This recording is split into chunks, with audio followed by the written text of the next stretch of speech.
This is The Sound of Small Business, brought to you by RBC Royal Bank. I'm JP Davidson, and these are the inspiring stories and hard-earned lessons of successful Canadian entrepreneurs. The RBC Small Business Live panel series features business owners and experts sharing their experiences and providing advice to entrepreneurs across Canada. In this episode, we'll discuss marketing on a dime, how business owners can get started promoting their business, even on a limited budget. Our panel will give you their take on developing an affordable marketing strategy, creating an effective business website, and using social media. We'll be hearing from Barry English, President of TDG Marketing, Claudia Harvey, CEO of On the Verge and co-founder of Dig It Apparel, and Jeffrey Wood, President of the agency Next Door.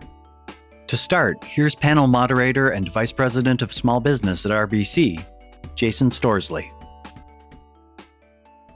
In today's world, entrepreneurs and small business owners, especially those who are just starting out, are sometimes so busy running their business operations, managing suppliers and checking stock levels that they forget to promote themselves.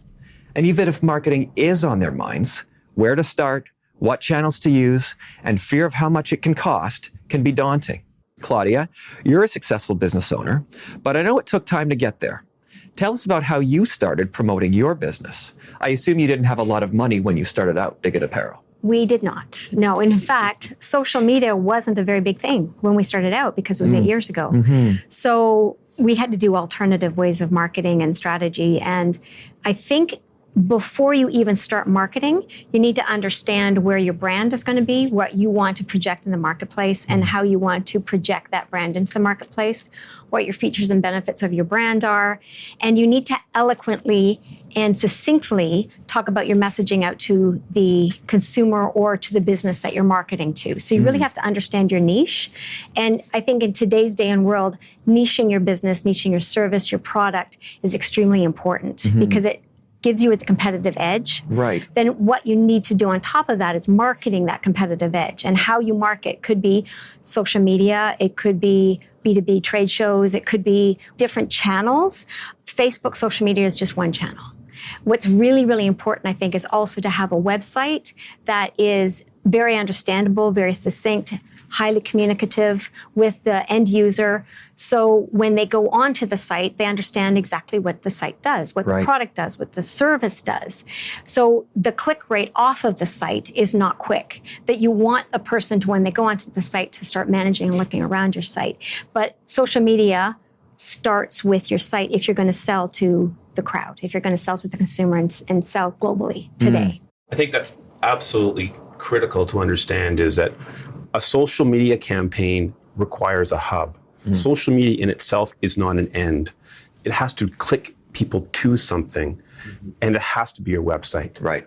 So everything has to work in conjunction. So if you're going to have a social media campaign, great, but let's start with a great website. Yeah. It's not enough just to have a traditional website.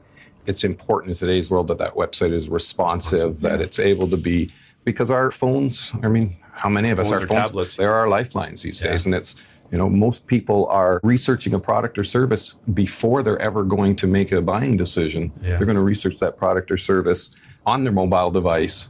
Your website needs to be able to be viewed effectively, and not only viewed effectively, but used effectively. That's a good point. So what I'm hearing is brand is important, know something about yourself and what you're marketing, and then I heard website, website, website. So there's lots of different marketing tactics and lots of different kind of forms you can use, but website is so critical. So we talked about startup and the importance of website. How does that evolve as you go from startup to being more established and growing your business? Does the purpose of your website or messaging on that website change? Does it need to? I think it definitely does. I think the website is almost like a business plan where it's a growing entity. As you're growing your products or your services, you add to your website. And you don't want your website to be stagnant. You want to be growing because you want to show the consumer who you're marketing to that you're a growing entity. So it's very, very important. I think that as you're niching your product or your service, you are targeting what that service is, and then as you grow, you expand those services and eloquently communicate that to your consumer. I think it's important to recognize whether we're talking about a website, an old traditional newspaper, print ad, a brochure, or whatever it may be, they're all canvases. And at the end of the day, marketing is about making an emotional connection between the product or service that you sell and those who are likely to buy it. It's never been anything more, and it's never been anything less complex than that. So your website needs to make that emotional connection, and it needs to make sure that people can understand what do you want them to do and what's in it for them. Why should they do it? And that's got to come across. And it's not about why you want to sell it. It's about why the end user wants to buy it. What's in it for them? Right. And why your product and service is better than the other products and services out there, and how you communicate that. Always going back to communication. Yeah. So I think these are all great points. I'm hearing keep it simple, visible, easy to use and understand, and evolving, always evolving with the needs of your clients and as you're growing your business.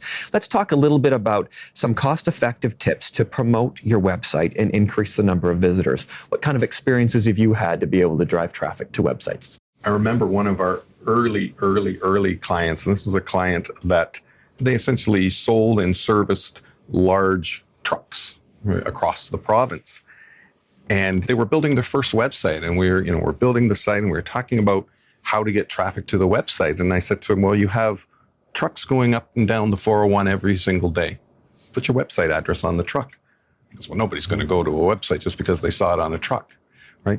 But again, for me, and the world has obviously changed, and we all know the importance of Google and making sure that you rank effectively. But one of the things that I still believe is important is if you want the right traffic to your website, you have to tell them.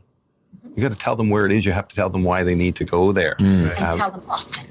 And tell them often. Yes, in every single possible way of telling them. So even in your email signature line, put your website in your email signature line. On average, it takes 7 touches to make an impression. So a touch could be an email with your website. It could be a truck on the side of the road. It could be people use their website on their cars. So it's touching the audience and touching your consumer. And yeah, it's very good. Very good point. A website's no different than any other product out there. If you want to get people to come, put something compelling up there for them to want to go. Right. Do they want to share what they've seen? You need to provide something of value for something to be sold. Yeah. And a sell in this case is just coming to my website and liking it, interacting with it, and sharing it. Yeah. But it really starts with what's on that website that makes it worthwhile. I think that's a good point, is you start to put yourself in the client's shoes around what is it that you want them to know and what do they want to hear from you? What do they need from you? And that's the kind of information you want to be putting on your website. The topic is marketing on a dime, so I want to get back to the on a dime part. If you can only afford a small space ad, how do you look at the real estate of that ad and figure out how you're going to allocate it? And I think obviously you need the name of your company. You need to find that one key thing that you want to drive in terms of why you should buy. The other thing is your website. The point of contact. If you just focus on those 3 things, you've probably used your space correctly. And just because you have a bit more doesn't mean you should add to that list. Yeah. Keep it to those 3 simple elements. Yeah. And that's how you promote the website. Allow it to be your silent salesman. When I started my business, marketing on a dime sounded really good. I don't know that I had a dime. A dime would have been a large budget at that point. So we had to do all of the techniques of traditional marketing. And in today's world, there are lots of platforms to build free websites. You still need great content. So I think marketing on a dime is important, and for businesses starting out to spend their dollars incredibly wisely.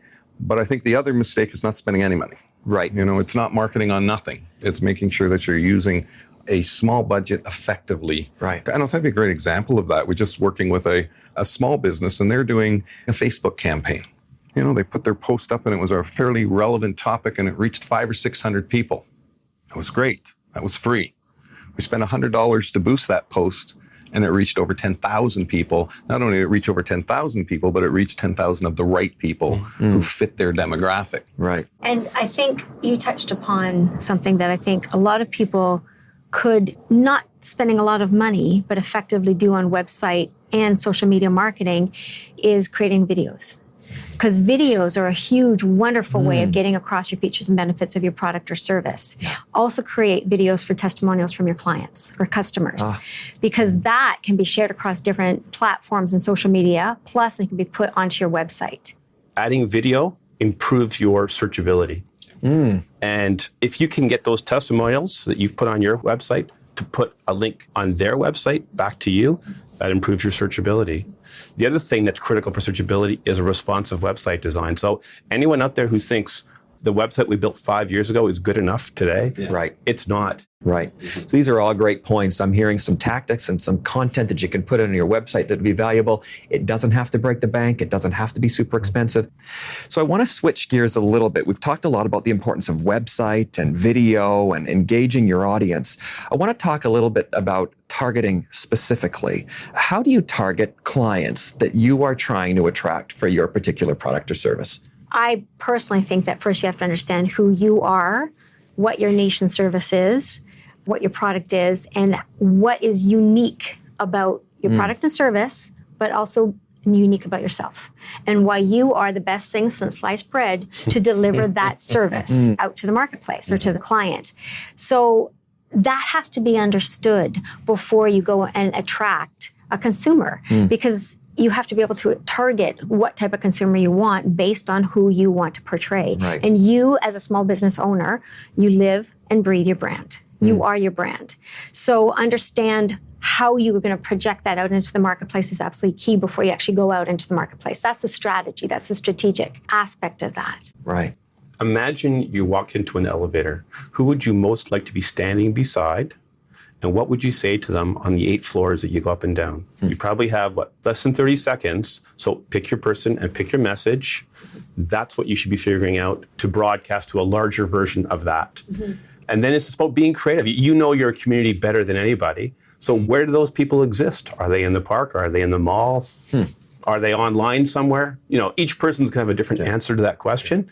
And it's easy sometimes to say, well, everybody can buy this. Who's most likely to buy it? That's your primary target audience. Right. How do you focus in on your primary target audience? Because if you have limited time and limited dollars, right, then talking to people who are somewhat likely to buy your product is a whole lot less valuable than talking to people who are highly likely to buy your product. So really have to understand who your target audience is, break them down, and you got to build a plan. You got to start with a plan. You have to say, how am I going to communicate with this target audience? You've got to understand where to spend your energy. And then for me, it's all about making sure that you're with your primary target audience the vast majority of the time. So it almost feels like a precursor. Before you can start targeting a particular client, you need to know something about yourself. You need to have a brand. You need to be very clear on what the value is that what you're offering has.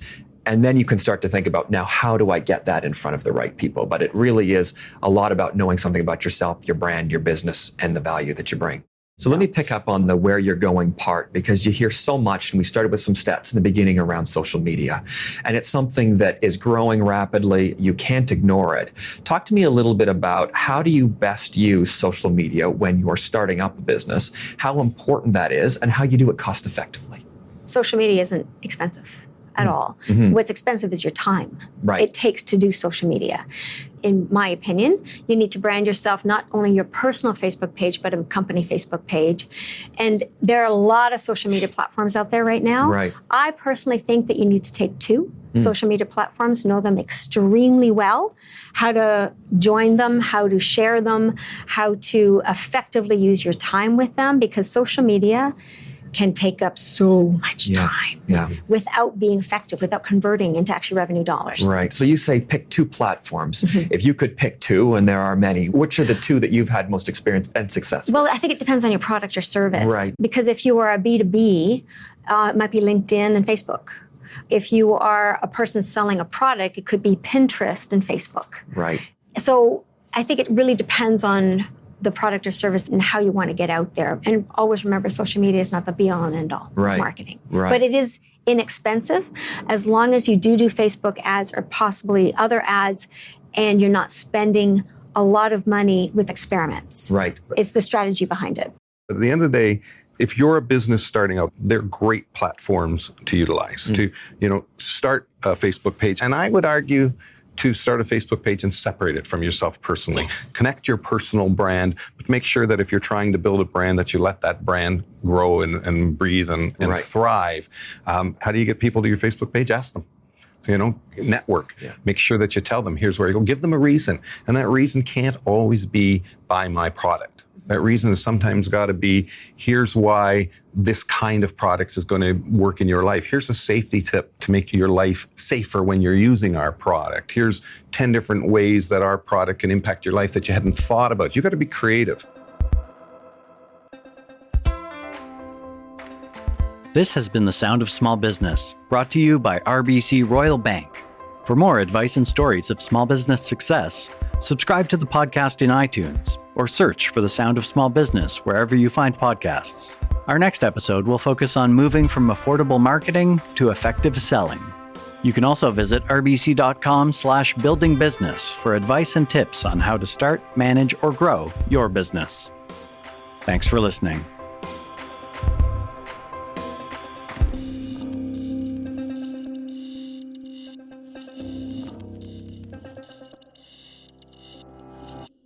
This podcast series is intended as general information only and is not to be relied upon as constituting legal or other professional advice. No endorsement of any third parties or their advice, opinions, information, products, or services is expressly given or implied by Royal Bank of Canada or any of its subsidiaries.